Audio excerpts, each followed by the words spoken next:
시장 조사업체 퀘스트 모바일에 따르면 지난달 28일부터 이달 20일까지 진행되는 올해 618 쇼핑축제 거래액은 6,800억 위안에 달할 것으로 추정됩니다.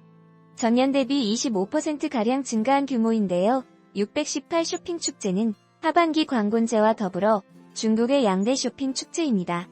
징둥닷컴은 지난해 행사 기간 동안에만 22조 원의 매출을 올리는 등 효과를 톡톡히 봤습니다. 이번 618 쇼핑축제에는 징둥닷컴을 비롯해 알리바바 그룹 티몰과 타오바오, 텐마오 등 전자상거래 플랫폼이 참여할 예정입니다. 중국에서는 최근 사태로 중국 내 온라인 거래가 증가하고 침체됐던 소비 심리가 폭발하면서 최대 매출을 경신할 것으로 기대하고 있습니다. 실제 알리바바에 따르면 지난 1일 티몰에서는 행사 시작 10시간 만에 지난해 같은 기간보다 50% 증가한 총거래액을 기록했습니다. 하지만 부작용도 우려됩니다. 엄청난 소비를 맞아 중국의 짝퉁, 불량식품, 위생 문제가 다시 극성을 부릴 것으로 예상되기 때문입니다. 한때 가짜 계란으로 엄청난 충격을 안겨줬던 중국은 가짜 분유로 인해 아이들의 발달에 악영향을 준 사건까지 발생하기도 했는데요. 이처럼 중국에서는 위생을 넘어선 불량식품 문제가 근절되지 않고 있어 심각한 사회 문제로 대두되고 있습니다. 중국의 짝퉁 문화가 생긴 이유는 단순히 경제적으로 덜 발전했기 때문으로 보는 분석과는 거리가 멉니다. 중국의 1인당 국민소득은 이미 1만 달러를 넘어섰고 중국은 미국과 함께 G2로 불리며 세계 경제에 미치는 영향력도 상당해진 것이 사실입니다. 이처럼 경제 규모가 커졌음에도 불구하고 중국에서 짝퉁 문제가 여전한 것은 중국인의 습성에 있습니다. 미엔지, 우리말로 체면이라는 뜻으로 중국인들에게 있어 체면은 그 무엇보다 중요한 가치로 꼽힙니다. 실제로 중국인들이 늘 사용하는 말 중에는 웨이요우 미엔지, 한국어로 말하면 면이 서지 않는다라는 문장이 있을 정도입니다. 뿐만 아니라 미엔지란 단어가 들어간 중국어 표현이 매우 많고 죽으면 죽었지 체을 잃어선 안 된다라는 속담도 있을 정도로 중국인들이 체면에 매우 신경을 쓴다는 것으로 알려지고 있습니다. 개혁 개방 이후 중국의 경제는 빠르게 발전하면서 물질 만능주의 풍조도 심화됐습니다.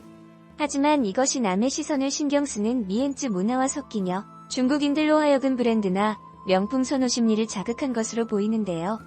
흥미로운 점은 중국인들에게 있어 미엔즈는 실제 본질과 상관없이 남에게 어떻게 보이느냐가 관건이라는 것입니다.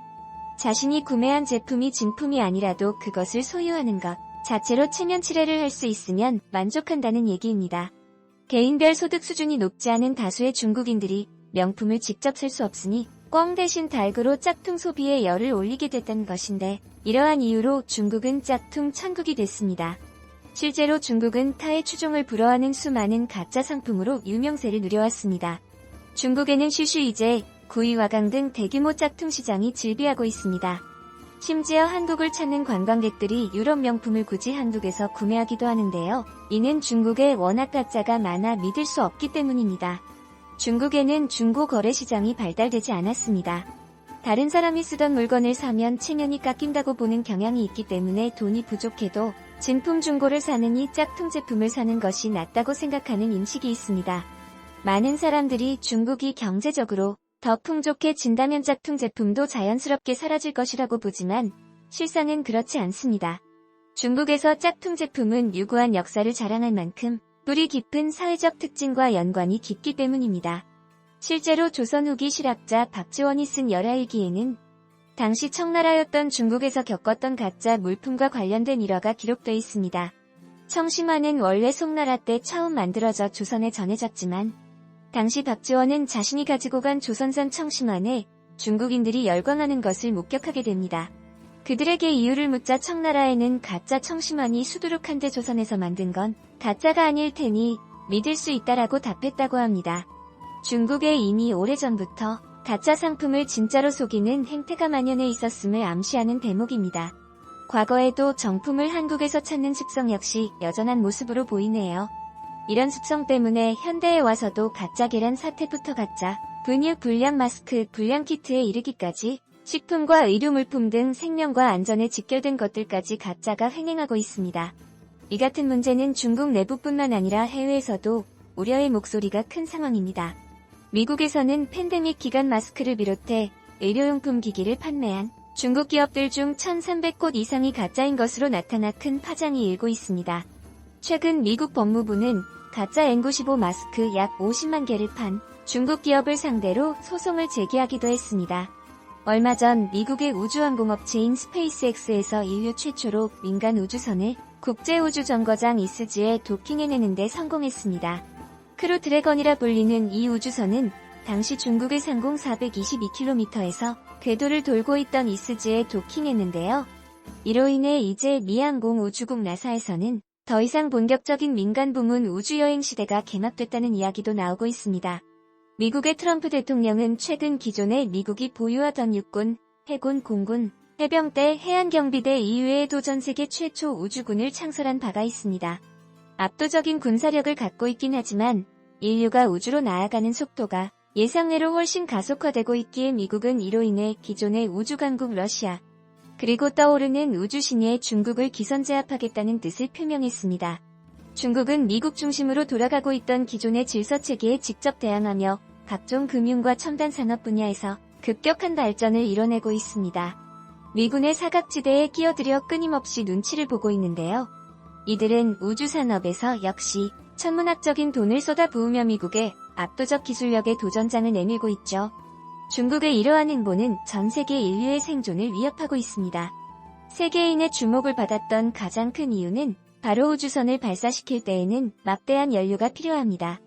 하지만 막상 선체가 지구를 벗어나기 시작하여 궤도에 진입할 때에는 이 무겁고 부피가 큰 추진체는 방해만 될 뿐인데요. 이 추진체를 분리하여 지구로 되돌려보내죠. 그리고 이 추진체는 우주선을 쏘아 올린 국가가 다시 회수된다 하더라도 재사용이 불가능한 것이 보통이었습니다. 막대한 비용을 들인 로켓이 고작 고물깡통으로 전락하는 이런 결과는 아무리 돈이 많은 미국에게도 큰 재정적 부담으로 다가올 수밖에 없었고, 이러한 현실적 한계는 나사로도 하여금 우주 개발의 일론 머스크의 스페이스X가 혁신을 일으킨 부분이 이것입니다. 그는 다 쓴 로켓을 깔끔하게 회수하여 재사용하자라는 기존의 누구도 생각조차 하지 못했던 것을 실현시켰습니다. 10%밖에 안 되는 금액으로 우주선을 쏘아 올릴 수 있게 된 것이죠. 이러한 기술은 미국의 스페이스X만 독자적으로 성공시킨 기술이기에 미국의 꽁무니를 열심히 쫓아가고 있는 중국에겐 그림의 떡이었습니다.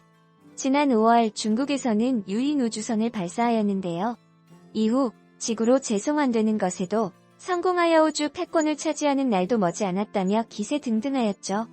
그런데 문제는 이 우주선이 우주로 쏘아 올려지는 데 사용된 장춘 5B 로켓의 핵심 코어 부스터 부분이 아프리카의 대서양 서안 인근에 흩뿌려졌다고 합니다. 약 16.7톤에 이르는 이 로켓 부스터는 최소 수백에서 지구의 우주 환경과 해상 환경을 오염시켰다고 하는데요. 이에 대하여 세계인들의 비난이 쏟아지고 있지만 중국은 중국의 발전을 질투하는 국가의 방해 공작에 관심이 없다. 오직 중화민족의 번영을 위해 모든 사명을 다할 것이다. 지구 생태계의 파괴 따위는 안중에도 없을 것이라 콧방 뒤를 꼈죠.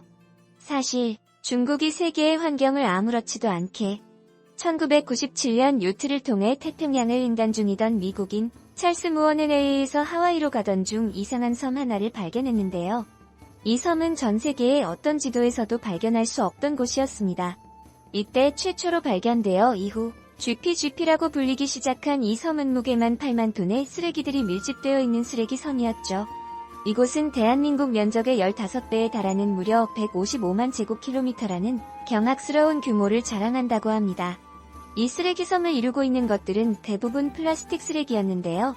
이 쓰레기의 일부를 수거하여 부착된 라벨을 확인해보니 일본의 경우 2011년 발생한 동일본대 지진 쓰나미로 이내 막대한 양의 쓰레기가 바다에 흘러가 이곳까지 떠밀려갔다 분석됐지만 일본과 대등한 수준의 중국산 쓰레기는 그동안 중국이 전 세계에 알리던 쓰레기 배출량으로는 도저히 상상할 수 없는 규모였기 때문이죠. 세계 각국에게 비판을 받고 있었는데 뒤로 몰래 버리던 쓰레기도 어마어마했단 사실이 밝혀진 것입니다.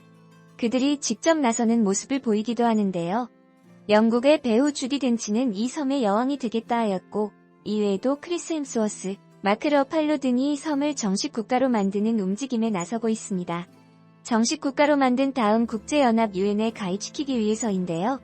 이게 실현된다면 유엔법에 따라 주변 국가들이 국경, 정부, 국민, 교섭권이라는 정식 국가의 조건을 맞추기 위해 그물에 목이 감긴 바다사자와 플라스틱 바다를 헤엄치는 고래가 그려져 있는 화폐가 만들어졌으며 여권과 국기도 만들어졌고 현재는 홈페이지를 통해 국민들을 모집 중이기도 합니다. 세계 최초로 플라스틱을 분해하는 식물성 플랑크톤을 개발해냈다는데요. 세포공장연구센터의 김희식, 이용재 박사팀은 유전자 형질 전환을 통해 플라스틱 분해 효소를 만들어낸 연구진은 이 플랑크톤이 음료수 페트병을 인체에 무해할 정도로 완전 분해하는 것 또한 관찰했다고 하죠. 그리고 이번 연구 성과가 인류의 플라스틱 환경 오염 문제를 특별한 이유는 바로 이것이 앞서 설명된 플라스틱 쓰레기 섬과 마찬가지로 현재 지구의 바다에는 인간이 만든 플라스틱이 떠다니고 있습니다. 인류가 최초로 만들어낸 플라스틱조차 아직 썩지 않았다 할 정도로 바다에 서식하는 수많은 생명체들은 이 플라스틱들을 먹이로 착각하여 먹다가 죽는 경우가 허다합니다. 인터넷 곳곳에 퍼지며 이것에 대한 사람들의 경각심을 깨우기도 했죠. 심지어 이렇게 눈에 보이는 플라스틱뿐만 아니라 눈에 보이지 않는 미세 플라스틱들은 해양 생물에 의해 섭취된 후 결국 인간이 버린 쓰레기를 스스로 그래서 이 플라스틱을 처리하는 것은 아주 시급한 문제인데 때마침 한국에서 이번 연구 성과가 발표된 것이죠. 해양 생물들에게도 전혀 무해한 상태로 플라스틱을 처리할 수 있습니다. 그래서 국제적으로 저명한 학술지 인학계에서 큰 주목을 받았던 것인데요. 쓰레기 문제가 날이 갈수록 심각해지고 있습니다. 모두가 외부 활동을 꺼리면서 배달음식에 대한 수요가 급증하였고 배달음식은 대부분 플라스틱 포장 용기를 사용하기 때문에 유가가 떨어져 플라스틱을 만드는 비용은 저렴해졌는데 플라스틱 쓰레기를 수입하던 국가들의 수요는 급감하며 그러던 와중에 한국의 연구 성과가 발표된 것이고 이전이라면 큰 경각심이 없어 그저 연구 단계에 머물렀겠지만 G19라는 특수한 상황을 맞닥뜨린 이 연구는 높은 관심을 끌게 되었고자라면 상용화가 될 수도 있다는 전망도 나오는 추세입니다. 태평양에 배출하기 위해 끊임없는 공작을 펼치고 있습니다.